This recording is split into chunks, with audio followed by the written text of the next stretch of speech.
دوستان عزیز، این یکی از اولین سمپوزیوم‌های ما بود. بالاخره این وضعیتی که ما خواستیم بهش برسیم و با گیمز که دوستان واقعا دکتر و بقیه کسا همه زحمت کشیدن باعث شد که ما امروز بتونیم از اولین سمپوزیوم رو توی 24 تمام داشته باشیم.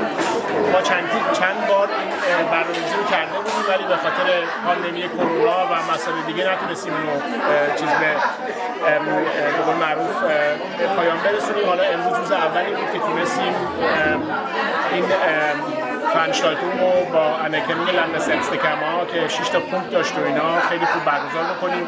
از دوستان و دستاوردگان خیلی متشکرم، هر کسی که ساپورتمون کرد. رویا جان، خیلی تو زحمت کشیدی توی این انجمن. یکی از دلایلی که این به فکرتون رسید که این انجمن رو به گروندن کنید به وجود بیارید چی بود؟ میتونی یه مقدار راجبش بگی؟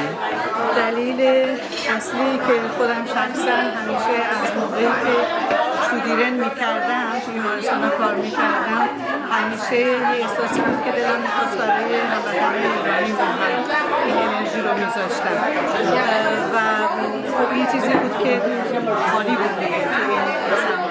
و هرچی که سالها گذشت دیدیم خب مریضایی که تعداد زیادتر شدن و این ضرورت رو احساس کردم که ما باید یه جوری خلاصه تعدادمون زیاده در دیسیپلین‌های مختلف که همه رو جمع‌آوری کنیم و چون میدونستم همه کسایی که میشناختم همین احساس رو داشتن گفتیم همه جمع بشیم با دوستان خیلی فعال و خوبمون، خود غلام رضای عزیز، ایران عزیز، بقیه دوستان این چند سال همه با هم دیگه همراهی کردیم و تونستیم این پروژه رو به ثمر برسونیم. نادر جان، شما یه سمپوزیوم خیلی موفق و امروز پشت سر گذاشتید با بچه‌ها. خیلی سمپوزیوم خوبی بود، بچه‌ها خیلی فیدبک خیلی خوبی دادن. نظر خودت چیه راجع به این سمپوزیوم امروز؟ نظر من اینه که اینجور سمپوزیوم‌ها خیلی مهمن برای گروه ما، برای تمام پزشکان حومه فرانکفورت و اطراف و حتی آلمان. و من خودم از این همه خیلی استفاده میکنم، خیلی یاد میگیرم و پروژه هایی رو شروع میکنیم که خیلی مفید است. خیلی ممنون نادر جان. بعد نادر، این یه شروع خیلی جالبی بوده بین بچه‌های پزشک، تمام بچه‌های متخصصی که ما تو این حسن داشتیم. اینو چطور دیدی تا به حال؟ این اجتماع و این فضا رو این چجوری بوده برای خودت شخصا؟ چه حسی داشتی؟ برای من شخصا خیلی مفید بوده و من میبینم که الان یک نتورک من دارم، فارسیشو نمیدونم چیه و میدونم برای چه سوالی، برای چه مسئله‌ای به کی رجوع بکنم، به خاطر مریضان، به خاطر خودم. خیلی ممنون، مرسی نادر. مریم جون، تو توی این انجمن گیمز خیلی فعال هستی. چرا این انجمن جالبه برات؟ برای اینکه تمام دروس‌ها هستن، مخصوصا همه فاخریشگاهای پزشکی، دندون پزشکی، فارماکولوژا، مثل مراتب ما چقدر دیسکوزیون نیم هفته دیسکوزیون داشتیم، چقدر زنده بود و چقدر میتونستیم همه نظراتمون رو بگیم که این پیش میاد به این صورت باشه که بخواه این دیسیپلینه همه باشن و بتونن در مورد موضوع مختلف صحبت بکنن و نظرات خودشون رو از دید خودشون و فاخرشون به خودشون بگن و این چقدر کمک میکنه و این صفا و صمیمیت مسلما خیلی عالیه. بعد خودت فکر میکنی چرا مهمه که این همه بچه‌های متخصص فارسی زبون توی یه همچین فضایی گرد هم بیان؟ خب وقتی که میبینم که این همه نیاز هستش به فارسی زبان، این همه خیلی همه نیاز دارن انقدر خوبه و مخصوصا که این آسپکت این طبق فرهنگی رو بتونن بفهمن، یعنی ما چقدر پیش میادش که همیشه در مورد دردمون صحبت میکنیم، ولی این درد مثلا میتونه یک زبون دیگه‌ای برای تمام ناراحتی‌های روحیمون باشه و تمام اینا رو میتونیم مسلما به زبون مادریمون. مرسی مریم. فریبا جون، شما یه سمپوزیوم خیلی موفقی و پشت سر گذاشتید، الان امروز خیلی فیدبک های خیلی خوبی گرفتید. خودت چطور دیدی نقطه قوت های این سمپوزیوم؟ مطالبی که عزیزان اومدن بیان کردن خیلی آفتوپوک من فکر میکنم که خیلی مفیده برای خصوصا عزیزانی که تو پرکسیس دارن با مریضا کار میکنن و یه ذره übergreifend auch für Material، یعنی فقط یک بیزیک ساینس نبود بلکه angewandte مدیسین بود و فکر میکنم این اطلاعات بسیار بسیار مهمه و امروز نشون داد که چقدر مهمه کاری که ما میکنیم interdiszipliniere, dass in verschiedene Fachrichtungen zusammenkommen, kann eine sehr gute بازدهی بالایی داشته باشه. و اولین سمیناری که گذاشتیم سمینار دیابت بود که سمینار موفقی بود به نظر من. برنامه بعدیمون برنامه‌ای بود در مورد روکنشمرز، در مورد کمردرد، درمانش، اونم با جنبه‌های مختلفش که قرار بود فکر کنم سال 2020 بود، توی فبروارش قرار بود انجام بشه، ولی چون دیگه خیلی کرونا بالا. من اشکان شرافت وزیری هستم، متخصص گوشه‌الگوبینی توی مرکز امفاست سینا کار میکنم، پیش دکتر باقی هستم. بعد برنامه به نظرتون امروز چطور بود؟ برنامه خیلی عالی بود، خیلی از قسمت‌های مختلف در بحث ایمونولوژی صحبت شد، پاتولوژی صحبت شد، کلیدارس داشتیم، دکترای ایمونولوژی داشتیم. خیلی برنامه به نظر من برنامه جامعی بود، از اول از آلرژی شروع شد و بعد اولا خیلی به ما کمک میکنه که ما همدیگه رو بشناسیم و نتورکمون رو قوی تر بکنیم. مسئله دیگه که برای ما هست اینه که میتونیم به اصطلاح اکسچنج اطلاعات داشته باشیم و این خود این اکسچنج اطلاعات باعث میشه که سطح علمی ما رو بالا ببره. به نظر من خیلی مهمه که ما فارسی زبونا و پزشکا که در آلمان هستیم یک ارتباط قوی‌تر و یک نتورکینگ قوی‌تری رو با هم دیگه داشته باشیم. حبیب جان، الان توی این برنامه شرکت کردید، شما اول خودتون رو معرفی کنید و که بچه‌ها بشناسن شما رو. حمید نعیمی، دندون پزشک. البته دیر اومدم خیلی خوب اومدم. مطبت کجاست حمید؟ توی ماروخریک تو فرانکفورت. بسیار. بعد حمید فکر می‌کنی چرا مهمه که بچه‌ها توی یه همچین انجمن‌های دور هم جمع بشن، بچه‌های فارسی زبان؟ معلومه که مهمه، چون که Gedankenaustausch, persönliches Kennenlernen و این کانکشن و این دراتی که zueinander finden können ist sehr wichtig. Man hat inzwischen sehr gut zeigen können, dass diese Kombination wirkt, und Sie sehen hier ich habe immer exemplarisch die eine oder andere Studie, Sie sehen hier eine Studie, die eine deutliche Verbesserung, Verminderung sämtlicher Befindlichkeitsscores zeigt, sodass es gar keine Frage ist, dass sie Kindern helfen können, und der Effekt setzt sehr früh ein und setzt sich fort und ist für die Dauer der Therapie nachweisbar. آره، انجمن حدود فکر میکنم که 5 سال پیش در واقع به وجود اومد و ایدهش در واقع شکل گرفت. ایده این بود که یه جمعی داشته باشیم، یه شبکه‌ای داشته باشیم از پزشکا و درمانگرای ایرانی، حالا روانشناسا و در واقع داروسازا و اینا هم جزش بودن و دندون پزشکا و آره دقیقاً. هم یک رابطه صنفی داشته باشیم، یک رابطه انسانی داشته باشیم، یه شبکه‌ای در واقع درست بکنیم، روابط دوستانه و انسانی رو چیز کنیم، ایجاد بکنیم، امکانش رو بدیم و همین که بتونیم به طور حرفه‌ای در واقع با هم در ارتباط باشیم دیگه. هم برای خودمون خوب بود، هم برای مریضامون خیلی خوب بود و نقطه ایده چند سال پیش شکل گرفت و کم کم که دوستای دیگه هم بهش اضافه شدن که خودت تو هم در واقع از کسانی بودی که از همون اوایل در واقع همراه با قضیه بود و به هر حال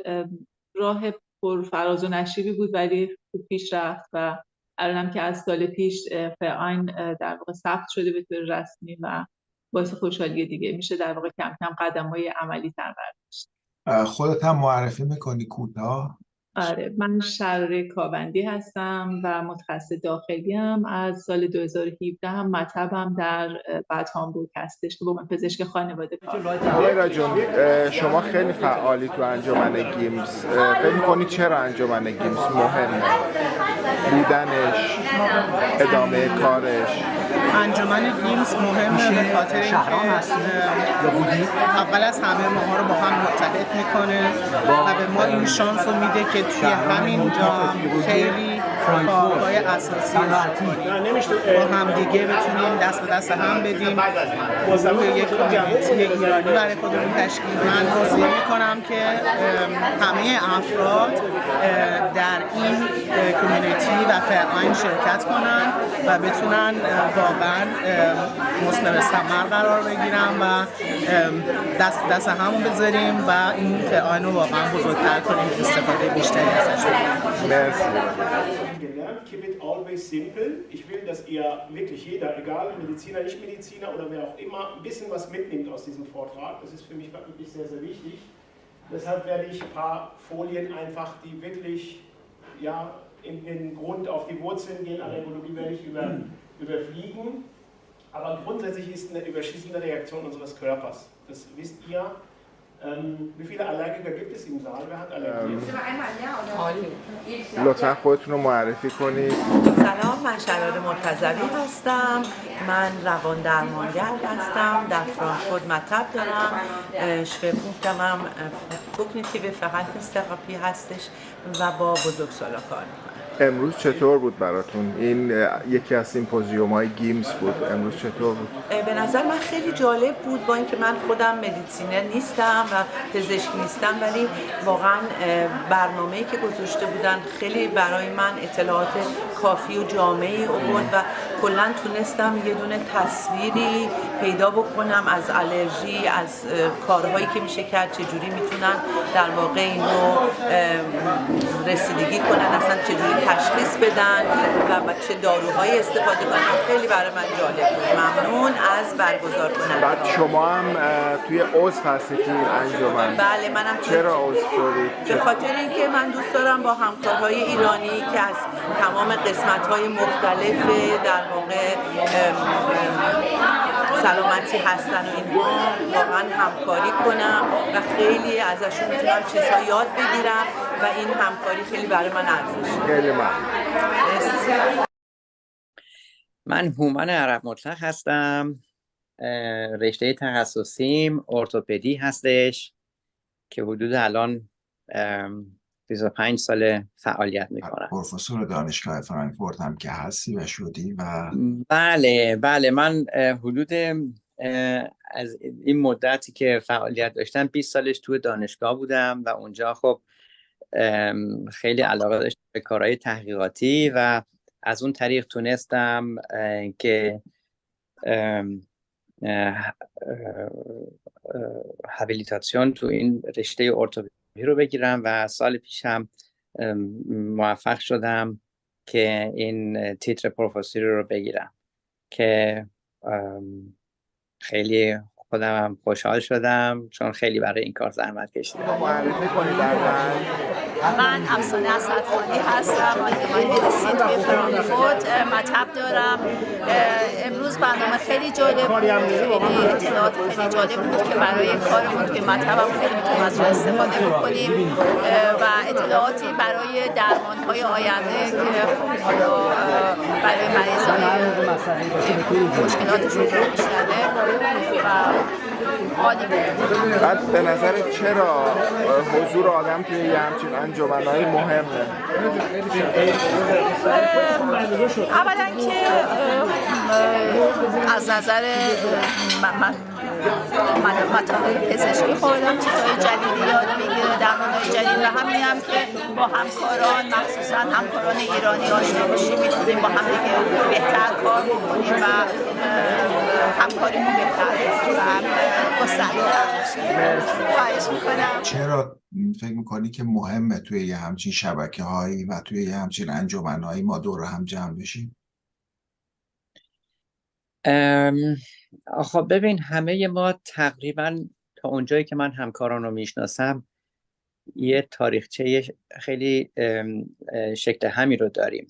خیلی سختی‌ها رو پشت سر گذاشتیم، همه خیلی زحمت و تلاش زحمت کشیدن، تلاش کردن که خب تو این محیط جدید، تو این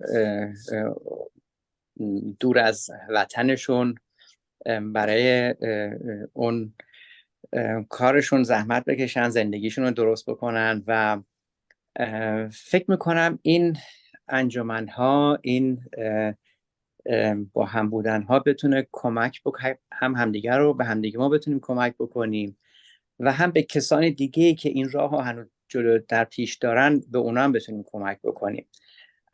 خب یک چیزی که ما رو با هم وصل میکنه اینه که هممون ایرانی هستیم، هممون یک مشکلات فکر کنم شبیه به همو داریم و از این طرف میتونیم به هم دیگه خب کمک کنیم. عنایت جان، شما یکی از اعضای فعال این انجمن گیمز هستید. چرا بودن انجمن گیمز مهمه به نظر شما؟ بذار قبل آماده کنم. بگو. انجمن ما یک انجمن خیلی خوبیه. من فکر کنم که هر کامیونیتی خارجی که اینجا هست یک راهنمایی متناسب با کارهای صنفیش داره. ضرورتی هم چیزی اینجا وجود داشت و مضافاً برای اینکه ما به لحاظ فرهنگی هم احتیاج داشتیم یه همچین گروهی. حالا این دوتا با هم تلاقی کردن و یه همچین گروه درست شده که به چیزهای مهم زندگی، پزشکی، مسائل اجتماعی و فرهنگی می‌پردازه. بعد گیرم کردیم. میگفتی آماده می‌کردیم. میگه تخصص خودتو؟ من نفرولوژ هستم. مطبعم در تونیگشتاین تاونوس هست و یکی از مسئولین مرکز دیالیز در بازدودن و هوفهایم هستم و در این دوتا بیمارستان مریضای نفرولوژی رو به شکل کنزیل می‌بینیم. خیلی ممنون. چه کارا میشه کرد که این جریان بارورتر بشه؟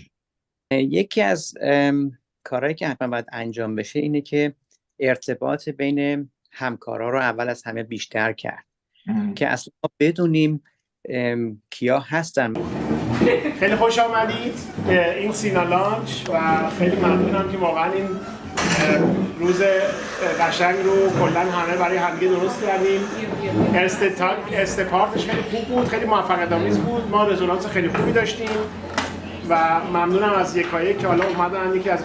یه سری از دوستان نمیدونستن بیان اینجا که بازم ازشون ممنونیم که تابون اومدن. اول ارتباطمون رو باید قوی بکنیم، باید رابطه هامون رو قوی بکنیم و بعد من فکر میکنم که به اندازه کافی، نه حتی به اندازه کافی، خیلی استعدادهای زیادی هم توی این جامعه پزشکان ایرانی هستش که بتونیم از اینا استفاده بکنیم.